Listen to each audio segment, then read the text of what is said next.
আসসালামু আলাইকুম ওয়া রাহমাতুল্লাহি ওয়া বারাকাতুহু।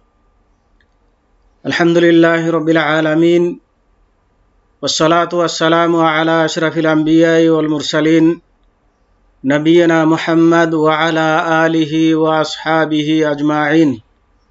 আম্মা বা'দ। সম্মানিত ছাত্র ভাইরা, আমি এখন প্রথম শ্রেণীর ফিকহের ক্লাস আরম্ভ করছি। বিষয় হচ্ছে পবিত্রতা।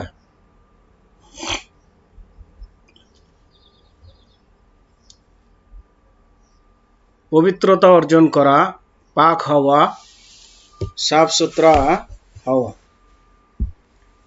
পবিত্রতা দুই ধরনের। একটা হচ্ছে আভ্যন্তরীণ পবিত্রতা, যেটা কুফরি, মুনাফিকি ও স্বীয় মুসলিম ভাতৃর ঘৃণা ও শত্রুতা হতে হৃদয়কে পবিত্র করা হচ্ছে পবিত্রতা। আর এটা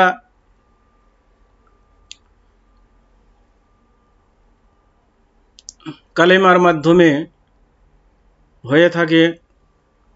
যখন কোনো মানুষ কালেমা পাঠ করে তখন সে পবিত্র হয়ে যায়, কুফরির থেকে পবিত্র হয়ে যায় বা মুনাফিকি থেকে পবিত্র হয়ে যায়।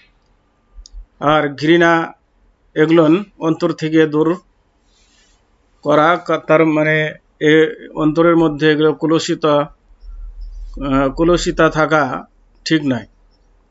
তো এগুলো থেকেও অন্তরকে পবিত্র করা দরকার একজন সত্যিকারের মুমিন মুসলমানের জন্য।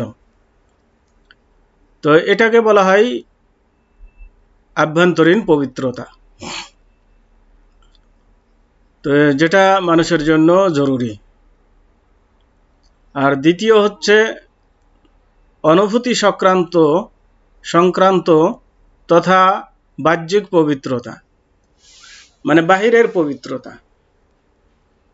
মানে শরীরে ময়লা, মাটি বা আবর্জনা বা নাপাকি লেগে থাকলে সেগুলোকে পরিষ্কার করা, ধুয়ে ফেলা।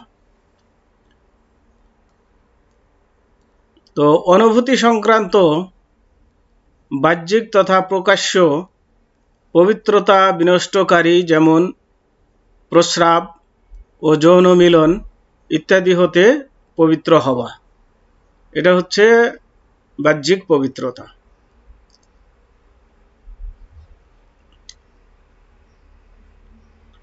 তারপরে নাপাকি হতে পবিত্র হওয়া, যেমন প্রস্রাব পায়খানা দূর করা ইত্যাদি।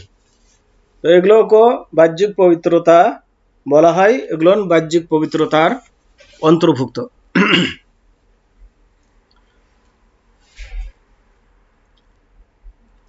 তো পবিত্রতা অর্জনের মধ্যে একটি হচ্ছে ওযু করা। যেমন আল্লাহ তাআলা বলেন, ইয়া আইয়ুহাল্লাযীনা আমানু ইযা কুনতুম ইলাস সালাতি ফাগসিলু ওয়ুজুহাকুম ওয়া আইদিয়াকুম ইলাল মারাফিকি ওয়ামসাহু বিরুউসিকুম ওয়া আরজুলাকুম ইলাল কা'বাইন। অর্থাৎ যখন আমরা নামাজে দাঁড়াবো তখন ওযুর মাধ্যমে বাহ্যিক পবিত্রতা অর্জন করে নিতে হবে। এটা হচ্ছে নামাজের জন্য শর্ত।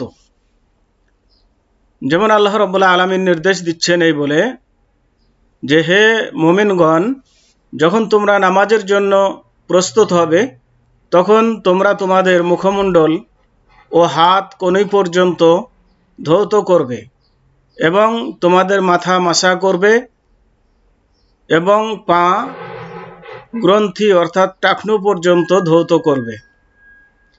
সূরা মাইদা 6 নম্বর আয়াত। তাহলে এখান থেকে আমরা যা বুঝলাম যে নামাজের জন্য আমাদেরকে ওযু করতে হবে, এটা ওযু করাটা শর্ত। ওযুর মাধ্যমে পবিত্রতা অর্জন করাটা হচ্ছে নামাজের জন্য শর্ত। তো ওযু হচ্ছে একটি পবিত্রতা। অজুর ফজিলত। অজু করলে পারে কি লাভ?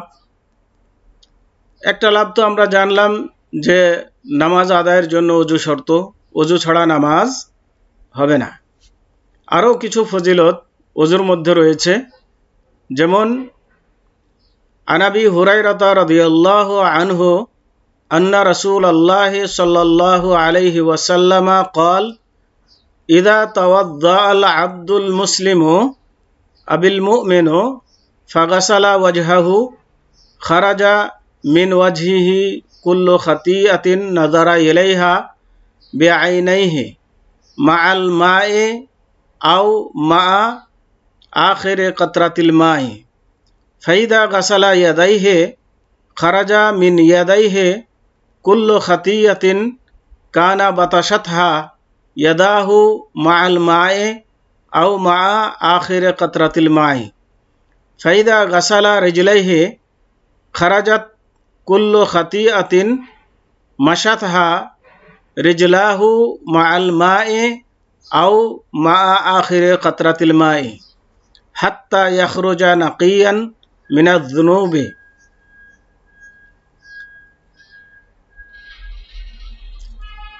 অর্থাৎ আবু হুরায়রা রাদিয়াল্লাহু তাআলা আনহু থেকে বর্ণিত, তিনি বলেন রাসূলুল্লাহ সাল্লাল্লাহু আলাইহি ওয়াসাল্লাম বলেছেন, যখন মুসলমান বা মুমিন ব্যক্তি ওযু করে এবং তার মুখমণ্ডল ধুয়ে ফেলে, পানির সাথে বা পানির শেষ বিন্দুটির সাথে তার চোখের, তার চেহারা থেকে তার চোখ দ্বারা কৃত সমস্ত গুনাহ বের হয়ে যায়।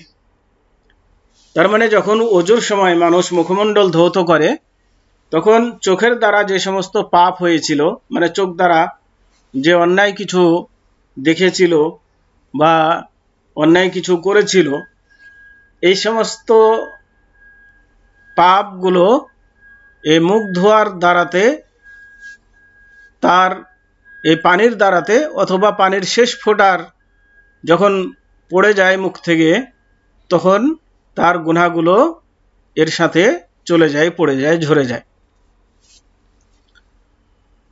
তারপর যখন সে তার হাত দুটি ধুয়ে ফেলে পানির সাথে বা পানির শেষ বিন্দুটির সাথে, তার হাত দুটি থেকে তার হাত দ্বারা কৃত সমস্ত গুনাহ বের হয়ে যায়। তার মানে যখন সে হাত ধৌত করে, তখন হাতের দ্বারাতে যে সমস্ত গুনাহ সংগঠিত হয়েছিল, এই গুনাহগুলো পানির দ্বারাতে ধুয়ে যায়, ওযুর পানির দ্বারাতে। বা শেষ ফোঁটা যখন হাত থেকে পড়ে, সে শেষ ফোঁটার পড়ার মাধ্যমে তার গুনাহগুলো ঝরে যায়। এরপর যখন সে তার পা দুটি ধুয়ে ফেলে পানির সাথে বা পানির শেষ বিন্দুটির সাথে, তার পা দ্বারা কৃত সমস্ত গুনাহ বের হয়ে যায়, এমনকি সে গুনাহ থেকে সম্পূর্ণ পাক পবিত্র হয়ে যায়। তো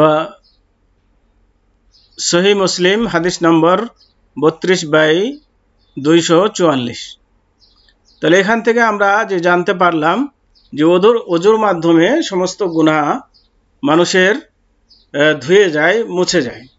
তো আমাদেরকে এখানে বুঝতে হবে কথা যে ওযুর দ্বারাতে যে সমস্ত গুনাহগুলো ঝরে যায় বা মুছে যায়, সে সমস্ত গুনাহগুলো হচ্ছে ছোট গুনাহ বা সাগীরা গুনাহ।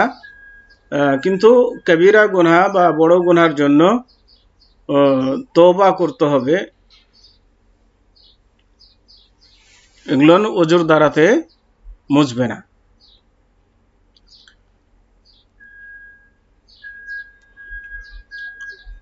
এবার আসুন আরো কিছু ওযুর ফজিলত বা গুরুত্ব, তা হচ্ছে আন আলী ইবনে আবি তালিব রাদিয়াল্লাহু আনহু قال قال رسول الله صلى الله عليه وسلم مفتاح الصلاة الطهور। অর্থাৎ আলী ইবনে আবি তালিব রাদিয়াল্লাহু তাআলা আনহু থেকে বর্ণিত, তিনি বলেন আল্লাহর রাসূল সাল্লাল্লাহু আলাইহি ওয়াসাল্লাম বলেছেন, পবিত্রতা নামাজের চাবি। তার মানে ওযু হচ্ছে নামাজের চাবি। তার মানে এটি ছাড়া নামাজ শুদ্ধ হবে না।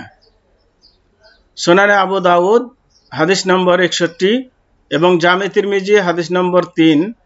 তবে হাদিসের শব্দগুলোই সুনানে আবু দাউদ থেকে নেওয়া হয়েছে। আল্লামা মুহাম্মদ নাসির উদ্দিন আলবানী হাদিসটিকে হাসান সহি বলেছেন। তার মানে হাদিসটি হাসান সহি।